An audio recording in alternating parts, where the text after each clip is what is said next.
At just 23 years old, he was elected as San Juan's youngest councilor in 2022. Now seeking for his second term, he is building on his family's legacy of public service through education, youth empowerment, and progressive policy making. Let's get to know the roots and the core of his passion for public service as we put the spotlight on this next-gen Politiko. Joining us is San Juan Councilor Lorenzo Francisco Tañada-Yam. Good morning, Consi Franco. Good morning, Attorney Karen. So let's also get to know you better by looking at pictures. So we'll show you pictures and you'll have 30 seconds to give us a background. So let's start with this picture. So this is your great-grandfather, yes, Senator Lorenzo Tañada. In 30 seconds, can you share with us his significance in Philippine political history? Timer starts now. From the picture, that's my great-grandfather, Senator Lorenzo Tañada, who served in the Senate for 24 consecutive years. I think the longest in Philippine history. So growing up, everyone would mention teachers in school na, oh, Lorenzo Tañada, your great-grandfather. And I really drew inspiration, and he continues to be my inspiration now in my career in public service. How influential was your great-grandfather in terms of inspiring people in your family to go into public service? I never got to meet Senator Lorenzo, my great-grandfather, though his son, my grandmother's brother, Senator Bobby Tañada, was a senator as well, who served in the Senate in the early 2000s, if I'm not mistaken, in the late 90s. And as well as my tito, former congressman, former deputy speaker, Erin Tañada also. Ang dami sa pamilya ninyo that have held very prestigious posts, but specifically for your great-grandfather, this was a time when he was senator, na ang tawag talaga sa mga senators, sa politicians, statesmen. So yung sabi nga nila, yun yung parang golden era pa ng politics in the Philippines. Do you get a lot of pressure from carrying that surname Tañada when it comes to being in public service? There is amount of, not pressure, I guess, expectations, I guess, when it comes to bearing the name Tañada. But I don't dwell on that much. I just focus on building on myself, building my career, and of course my studies as well. What triggered you to enter politics at a very young age? You threw your hat into politics at 23. Yes. In an early age, dung grade school pa lang ako, high school, matagal na akong naglilingkod. No? But on a school level, I was student council president back in high school for LaSalle Green Hills. I was also very involved in student government in college. I would run as batch president in the College of Business in De La Salle University of Manila. So dati pa talaga, yeah, personally, passion mo na siya. Let's look at the next picture. So you mentioned De La Salle University. In 30 seconds, how did La Salle harness your leadership qualities from grade school to high school? Timer starts now. Well, LaSalle Green Hills or De La Salle University has always been like home to me. Even until now, I'm in law school in De La Salle University School of Law. So it's taught me a lot. First of all, always never compromise your integrity. Always keep to your morals and in whatever you do. So LaSalle has always harnessed that in me. It's true green archer ka pala talaga. So every UAP game, talagang LaSalle. LaSalle all forever. the way. As a freshman councilor, what made you decide to go to law school? And how are you balancing that? Like being councilor and then going to law school as well? Law school is something I've wanted, really. I was actually thinking about it right out of college after graduating from De La Salle University. Unfortunately, it was the pandemic. I graduated 2020, end of the pandemic. So there were a lot of things going on, are not just in our country but the world as well. So I had the opportunity to serve our city during those times to help our city mayor, Mayor Francis Sino Zamora. nagbigay sa'yo idea na mag-councilor at that time? Well, 2022. my father initially ran in 2016 along with Mayor Francis Zamora during his first run. Unfortunately, hindi siya pinalad noon, but I drew inspiration from that. And of course, my father not pushed me, but talked to me and asked, would you like to help our city? Kaya ka biglang napapolitics 2022 instead of going to law school. Yeah. Let's look at the next picture. Ito naman something lighter. Star Wars. So in 30 seconds, can you tell us why you collect Star Wars toys and how did you get into this? So 30 seconds, timer starts now. So this, yung collecting of Star Wars toys has always been a hobby of mine, no? I know Green Hills, kilalang Green Hills sa Tiangge. Maraming ring toy stores dun sa mall namin. So dun kami nakilala, no? And I would always go to Green Hills to collect. And I find, I don't know, it's a stress reliever for me, no? When collecting these toys, and I like to make dioramas with them and take pictures and all. Up to now? Up to now. So there's still a child in you. Ang cute naman. But May 4th, did you do anything special? Kasi di ba yun yung special day, May the 4th May the be with 4th you? be with you, attorney, yes. I actually went to Green Hills the night of, I think we had a campaign during the day, but at the night, I went to Green Hills to treat myself to a toy. One toy lang naman. One toy of One toy lang Star Wars. So you watched all the Star Wars all, movies? yes. So ano mas gusto mo? Yung lumang version na Star Wars, I think that was 4, 5, 6, right? Yes. Or yung episodes 1, 2, 3, yung generation na natin in the year 2000s? Me growing up, kasi I grew up with the 1, 2, 3, but siguro sticking to the original 4, 5, 6 talaga. That's where it all started. Yes. Okay, let's look at the next picture. Okay, so consultant in the office of the mayor, Mayor Francis Zamora. In 30 seconds, can you describe to us what it's like working as the consultant of the mayor, and also, what is it like working with Mayor Francis? Timer starts now. Wow, I'm very fortunate not to have worked under and with Mayor Francis Zamora. Talagang napakasipag ang aming mayor in San Juan.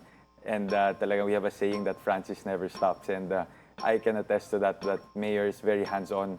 That's his style of leadership, no? He, not just with us, but with each and every employee and each and every aspect of our city, with his governance, it's a very hands-on style, and I really appreciate that, and I learned from it. Oh, so you really learned a lot from Mayor Francis. How did Mayor Francis become close to your dad? You mentioned earlier that they both ran together the first time that Mayor Francis ran for mayor of San Juan. Yes. Before that, matagal na naglingkod si Mayor Francis as vice mayor, konsehal, and my father was a barangay chairperson at the time. So there are many instances where they've collaborated together and really got close with each other. So through that, that started off yung siguro the 2016 run. So apart from being a councilor, consultant ka rin separately. Is that correct? No, I was a councilor. I was a consultant right after college. I resigned so that I could run for city councilor back in 2022. Kaya pala. So that's why you also were top of mind na patakbuhin as councilor because you were already working with the mayor. That makes sense. Okay, let's look at the next picture. So this is the San Juan City Council. In 30 seconds, can you describe to us your experience during your first term as city councilor? Timer starts now. Wow. Me as a freshman councilor, as a neophyte, this is really a family, no? The 7 City Council, we're one big family. Though, yes, we are a majority, we keep each other in check. Talagang every ordinance, every resolution, pinag-uusapan namin ng mabuti. Talagang if we have to deliberate on it, debate, we will do it. Just not even for us, but for the sake of our city. Among the councilors here, kanino ka pinaka-close? Actually, I'm really close to them, and we have each different relationship, no. Particularly, to my seatmates also, Councilor Don Aliado, and my other seatmate, Councilor Bea, and our majority floor leader, Raisa Lorenzo. We all have, even everyone actually, different relationships, and I really like to consider us all family, one big family in the 7 City Council. Well, you also have basketball players in your council. Ilan sila na basketball players there? I think they were four. Four. Yeah, four. You have James Yap there, Don Aliado. So marami rin yung mga professional basketball players. What is it like working with basketball players that have turned into councilors? What's their leadership style like? Like I said, no, it's a family, it's also a team, no. We work together, that's what we really are in the 7 City Council. And I think that shows, what they were taught as basketball players, yung disiplina nila, yung dedikasyon nila sa kanilang trabaho. Yun nakikita mo talaga when we work all together as a team. So now let's go to your plans, returning to council. Ano yung feeling mo unfinished business plan that you want to deliver to San Juan? Well, attorney, being the youngest councilor dito sa 7 City Council currently, I want to focus a lot on education and youth.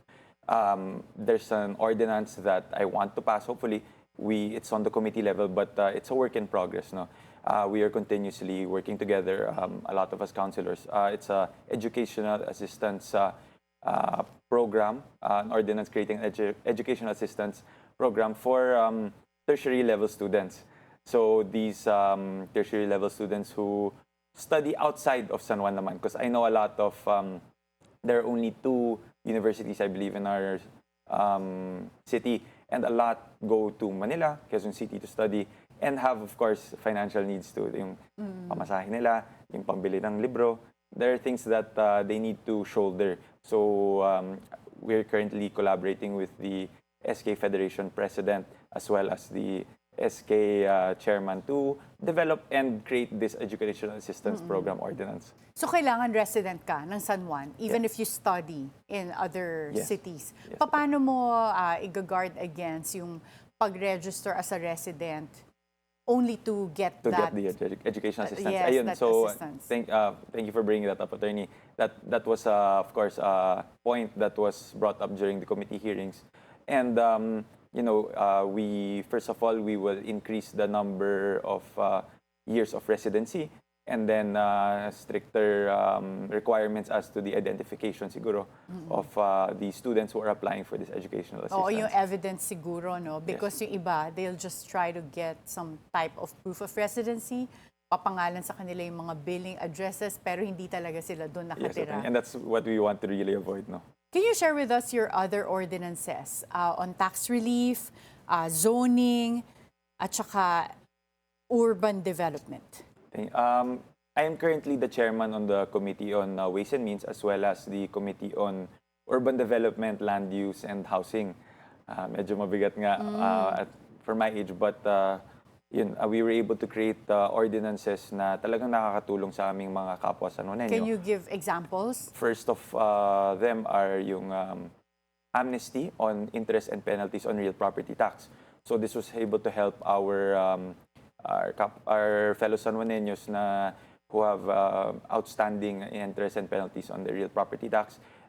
It waives everything now. Considering there was the pandemic, even if it was over, we still felt, the effects of the pandemic on our economy, on yung mga hanap buhay ng mga tao. So I saw this as a way to help them naman. Housing, that's going to, urban development, that would cover also yung mga housing, zoning ninyo. San Juan, it's very congested at saka traffic is also a problem. Ano yung mga naisip ninyong initiatives to improve?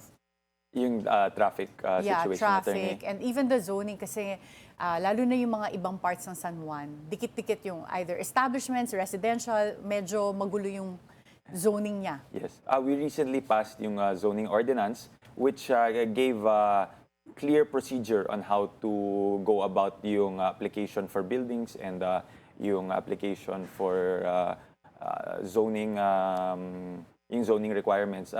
And as the traffic, when we analyze siguro yung mga plans ng mga proposed buildings to be built, we have traffic plan requirement, the submission of that, no, and how it will affect yung community around the certain building to be built. Meron pa ba kayo ibang initiatives to improve the traffic there? Kasi marami ring schools sa San Juan na andun Lasal, Ika, Xavier, among other things ha. Yes. Wala pa dyan yung mga public schools, hindi ko pa na-mention. So, matindi talaga yung traffic dyan if you're there during peak hours ng paghatid sundo. Paano yung i-improve? I personally have felt that what you're saying, Attorney, no? So we, well, personally we are coordinating with Xavier School and other schools in order to come up with a traffic plan.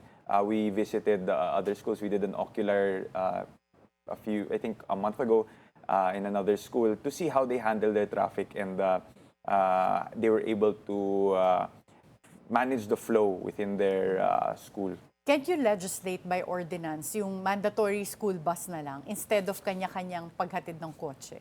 I guess it's something we can study, Attorney. But again, yun nga, you can't force na rin someone to ride the school bus. I'm sure may mga tao talaga na prefer their own cars. Maybe it's just about how we manage it, and we'll be in full coordination with the executive to implement, and of course the barangays to implement these traffic schemes. Well, given your family's background in public service, that they were very prominent in national posts, do you ever see yourself running for office, for higher office at the national level?